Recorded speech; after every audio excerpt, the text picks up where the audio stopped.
बॉबी देओल इम्तियाज अली बहुत अच्छे दोस्त थे। दिल में कभी तकलीफ होती है तो- कि जिस दोस्त के लिए इतना स्टैंड लिया मेरे कोई गिले शिकवे नहीं है। उस दौर में? मैंने इम्तियाज की सोचा ना था, आधी देखी थी और मैंने उसको कह दिया था कि मेरा जो स्क्रिप्ट लिख, मेरे को तेरे साथ काम करना है। मतलब मैं इतना इम्प्रेस था उसके साथ।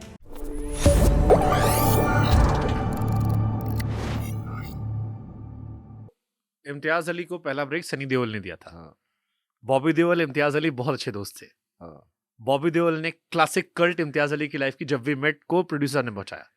Now when you look back, दिल में कभी तकलीफ होती है उस वक्त कि जिस दोस्त के लिए इतना स्टैंड लिया, नहीं, समय खराब था तो फिर आप बाहर हो गए, स्टैंड लेना चाहिए था नहीं, इम्तियाज को actually, मैंने अब मेरे कोई गिले शिकवे नहीं है। मेरे किसी से कोई उस दौर में? उस दौर में definitely I was upset, I was heart broken. कुछ काम नहीं हो रहा था। मैंने इम्तियाज की सोचा ना था, आधी देखी थी और मैंने उसको कह दिया था कि मेरा जो स्क्रिप्ट लिख, मेरे को तेरे साथ काम करना है। मतलब मैं इतना इम्प्रेस था उसके साथ और उसने लिखना शुरू किया है। लेकिन यही है कि मेरा उस दौर इतना काम चल नहीं रहा था। जो प्रोड्यूसर्स को मैंने बोला इम्तियाज को लो, वो बोलते नहीं, इम्तियाज के साथ नहीं करना, हम किसी और डायरेक्टर के साथ करेंगे। फिर वही प्रोड्यूसर ने इम्तियाज को लिया, जिस मैंने करीना से कहानी सुनवाई थी। करीना ने ना बोल दिया था उस वक्त। फिर करीना ने ही फिल्म की, फिर मुझे ही निकाल दिया। पर उस वक्त बुरा लगा था। बुरा किससे लगा था? आपको फिल्म से निकाला गया या जिन दोस्तों के लिए आपने स्टैंड लिया था उन दोस्तों ने आपका साथ छोड़ा? बुरा दोनों बात का होता है ना, निकालना और जो मेरा एक दोस्त था उसने मेरे साथ काम नहीं किया। लेकिन मैं उस वक्त, मैं भी काफी साल पहले की बात है, तो अब जब बुरे दौर से गुजरे तो आपकी मेच्योरिटी थोड़ी सी हिल जाती है। सोच समझ, आपका सोच समझ हिल जाता है। पर अब मैं पीछे देखता हूँ तो इम्तियाज को भी अपना नाम बनाना था, उसको भी आगे बढ़ना था। अब मेरी वजह से मैं नहीं चाह रहा था वो रुके। मैंने उससे एक बारी बात भी की थी ऐसे, पर हुआ वो। पर अब मैं तो अभी भी चाहता हूँ कि इम्तियाज के साथ मैं फिल्म करूँ। मैं तो उसके साथ मस्ती करता रहता हूँ कि जब तू मेरे साथ फिल्म करेगा वो तेरी बेस्ट फिल्म होगी। मैं अभी मजाक करता हूँ उसके साथ। He's a great director. We all love him. Yeah, And he's a great guy also. हाँ, He's he's a a great guy. Of course, very yeah. nice person. I really got along. I still meet him. I mean, उसका और मेरे बड़े बेटे का जन्मदिन same date पर है, 16 जून को। तो मैं तो हर साल उसको विश तो आप करता हूँ। कभी छेड़ते हो उन्हें कि तूने मेरी पिक्चर नहीं बनाई? नहीं नहीं, अब क्या छेड़ना, अब तो पुरानी बात कब की है, अब तो मैं भूल भी बट जैसे गया। जब मैं आपके बारे में रिसर्च कर रहा था, तो मुझे पता लगा कि प्रीति जिंटा को भी पहली फिल्म आपने दिलाई थी। प्रीति जिंटा को मैंने नहीं दिलवाई थी, मैंने सिर्फ Recommend नाम लिया था। हाँ, मैंने कहा, मैं ना प्रीति जिंटा को, मेरे दोस्त हैं, उनके थ्रू मैं प्रीति से मिला था। वो उस वक्त वो क्रिमिनल साइकोलॉजिस्ट बनना चाहती थी। कभी उसने फिल्म का जिक्र नहीं किया था। तो फिर मैं शेखर कपूर के ऑफिस जाया करता था, क्योंकि शेखर वो सपोज टू डायरेक्ट मेरी पहली फिल्म बरसात। बरसात। पर वो बनाई नहीं, वो अलग बात है, क्योंकि उसको बैंडेड बैंडेड क्वीन क्वीन मिल मिल गई गई थी। थी। तो मैं एक दिन ऑफिस गया तो बोलते स्क्रीन टेस्ट चल रहा है, क्योंकि तारा रंपम करके एक फिल्म बन रही थी, उसके लिए स्क्रीन टेस्ट चल रहा है। तो बोलते हाँ, ये वो एक लड़की प्रीति आई थी। मैंने कहा, कौन प्रीति? बोलते प्रीति जिंटा। मैं बोला क्या, प्रीति जिंटा आई थी? दिखा दिखा मुझे उसका स्क्रीन टेस्ट। मैं देखा, मैंने बोला यार, ये तो बहुत अच्छा काम, स्क्रीन टेस्ट आपको अच्छा भी है। डिम्पल अच्छे लगे उनके? डिम्पल नहीं, मेरे को उसका, उसकी होल उसका पर्सनालिटी, उसका होल जैसी वो बबलीपना, है। हाँ। क्यूटनेस। और तो मैं सोल्जर साइन कर रहा था, तो मैंने कहा, वो लड़की ढूंढ रहे थे नई। तो मैंने कहा, प्रीति जिंटा करके लड़की, आप बात कर लीजिए। ये नहीं कहा कि आपको उसको ही लेना है, ऐसा नहीं, मैंने सिर्फ बोला। यू रिकमेंडेड, बट हाँ, आप वो रेकमेंडेड। पहला पुश जो होता है वो हाँ इंपॉर्टेंट होता है। और प्रीति ने मना किया था इसके लिए, जब वी मेट के लिए? हाँ, तब नहीं, मैट ने उसे थोड़ा डिले बोला था, बोलती थी कि मैं 7 महीने बाद कर सकती हूँ। तो तब तक इम्तियाज वेट नहीं कर पाया। मेरी किस्मत में नहीं लिखा था ना, जो आपकी किस्मत में लिखा होता है वही होता है। नाइस। हाँ, समय बहुत ताकतवर होता है। समय की हाँ, सबसे अच्छी बात है तो समय समय से बदल जाता है। वही। बरसात शेखर कपूर डायरेक्ट करने वाले थे। हालांकि इस लुक पे अगर आप बैंडेड क्वीन में होते तो अच्छे लगते। नहीं मैं, हाँ वही, लेकिन मनोज सबने कितना अच्छा काम किया। वो bandit queen was a very nice film, super. Very very nice. वो बॉबी देओल कम सूट करता, ये वाला बॉबी देओल सूट करता उसमें। अब तो मैं वही, मतलब अब क्या कहूँ, मतलब शेखर से स्वीट हारी था, डार्लिंग। वो बीच में मिला था मुझे एनिमल के बाद में, कह रहा था मैं कुछ करना चाहता हूँ तेरे साथ, I loved you an animal. पर वो फिर मिला और चला गया। बरसात की कुछ मेमोरीज बताइए, कोई अच्छी मेमोरीज, बिकॉज शायद 2 साल फिल्म डिले हो गई थी इसी वजह से। वही मेरी पहली शूटिंग हुई थी मेरे जन्मदिन पर, 27 जनवरी को। तब 24 साल के थे आप? 24 नहीं, मैं 23 साल का था, 23 साल के थे। क्योंकि मेरी फिल्म लगी थी जब मैं 26 साल का था। हाँ।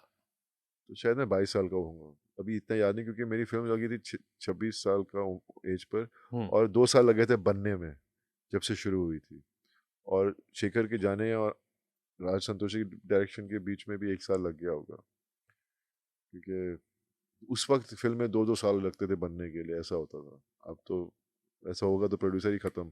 अब तो अक्षय कुमार एक साल में 5 पिक्चर निकाल लेते हैं। हाँ, वो अक्षय तो अच्छी मेमोरीज तो मेरी यही थी एक्चुअली। मेरा फर्स्ट शॉट जब मैंने फेस किया कैमरा, वो शेखर के साथ था, तो वो फर्स्ट मोमेंट तो मेरा वही था शेखर के साथ। मैं सीढ़ियों से उतर रहा हूँ, नीचे आता हूँ, हम्म। कैमरा लगा हुआ था ट्रॉली पर, और मैं आता हूँ और स्माइल करता हूँ। वो मेरा पहला शॉट था जो किसी ने देखा नहीं आज तक, और ना कभी देखेंगे, क्योंकि वो कभी अभी है ही नहीं। वो मेरा पहला शॉट था। नदीम श्रवण से 100 गाने सुन डाले थे आप लोगों ने। हाँ, they were amazing musicians, directors, music directors. मतलब क्या उनकी पूरी बैंक था उनके पास। मतलब मुझे उनके रिकॉर्डिंग स्टूडियो में जाने में मजा आता था, क्योंकि वो नेचुरल की आइसक्रीम खिलाते थे हमेशा।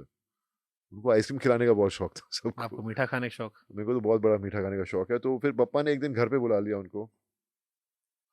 2-3 घंटे हमने गाने सुने, सारे गाने एक से बढ़कर एक। ये दीवाना में कौन-कौन से गाने गए थे? सारे जितने भी दीवाने में हैं, तो ये सारे गाने हमको तो हम। ये गाना कोई ना कोई चाहिए आपका भी हो सकता हाँ, था? नहीं वो हो नहीं नहीं, पर उससे हमें पापा की चॉइस थी जो गाने हमने चूज किए, तो वो अलग है। पर मेरे गाने भी अच्छे थे, दीवाने सारे के भी अच्छे थे। अच्छे थे, सबके अच्छे थे। बरसात का कौन-सा गाना फेवरेट है आपका? आह, हमको सिर्फ तुमसे प्यार। कुमार सानू। हाँ, वो वहाँ शूट किया था मडी में, ठंड में, घोड़े को लेके जा रहा हूँ मैं। पर वो मजा आया था। क्या गॉसिप हुई थी जब आप आए थे? क्योंकि अभी मैं कई लोगों से बात करता, एक आईआरएस से उनका इंटरव्यू किया था मैंने, हाँ, तो he said I was young उस टाइम जब बॉबी देओल आया था, हाँ, तो हम सब में भूत सवार हो गया था लंबे बाल रखने का, जैकेट पहनने का, हाँ, क्योंकि ये वाला देओल पुराने देओल से अलग था।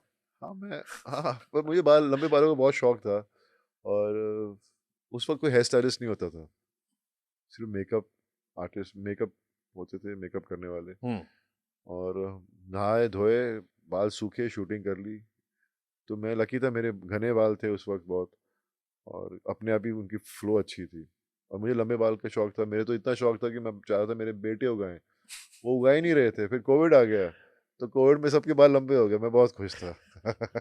कोविड में एक चीज मुझे देखने को मिल गई, मेरे बच्चों के लंबे बाल यहाँ तक हो गए थे उनके बाल। पर शौक था। मैं ये कभी नहीं सोचा कि मेरा कुछ अलग है, ऐसा कुछ। मैं तो बस मैं जो था मैं वो था। मैं ये नहीं सोच रहा था कि मैं कुछ अलग करने की कोशिश कर रहा हूँ। आपने अपने बाल कहाँ कटवाए थे, बादल में या बिच्छू में? बादल में। बादल में कटवाए थे। बिच्छू में भी छोटे बाल थे, वहाँ से फिर छोटे ही आ गए। फिर छोटे, फिर फिर कंटिन्यूटी हो गई थी ना, फिर हाँ, वो लंबे बाल करने को टाइम नहीं मिल रहा था। फिर अभी किए ना मैंने बाल लंबे, एनिमल में। हाँ, और फिर तो वो जब वो लंबे बाल वाले से छोटे बाल पे आया होगा, आपको बाल पसंद भी थे। एक बार मान गए थे आप बादल में? मैं मान गया था, क्योंकि मेरे को ये बात तो समझ में आ गई थी कि हर कैरेक्टर के बाल लंबे नहीं हो सकते, हुँ। लेकिन छोटे बाल वाले कैरेक्टर सब हो सकते, तो इसीलिए मैंने कटवा लिए। एक सवाल और बताया था, अब्बास मस्तान के साथ अगली फ़िल्म कब आएगी? बिकॉज़ सोल्जर, अजनबी, हमराज, नकाब, प्लेयर्स, रेस 3 कोई सीरीज़ शायद आपकी आ रही है?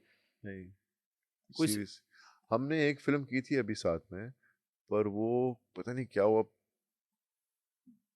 बाहर आई नहीं अभी तक, तो मैं उसके बारे में कुछ बोल भी नहीं सकता।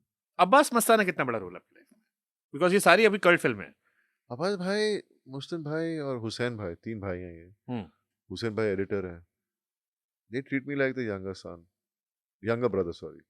और हमेशा बहुत प्यार से काम करवाया मुझसे। और हमारी मतलब वो एक ही डायरेक्टर है जिनकी सबसे ज़्यादा फ़िल्में की होंगी मैंने। जिन्होंने सबसे ज़्यादा रिपीट किया आपको? हाँ, हुँ। हमेशा रिपीट। मतलब मैं तो चाहता था वो हर फ़िल्म मेरे साथ बनाए, हुँ। पर ऐसा हुआ नहीं। और पर मैं बहुत मतलब वो एक बड़ा हिस्सा ही बन गया ना मेरी करियर में, क्योंकि जो भी मैंने आपने नाम लिया फ़िल्मों के, वो सब मेरी अच्छी फ़िल्मों में से के नाम हैं।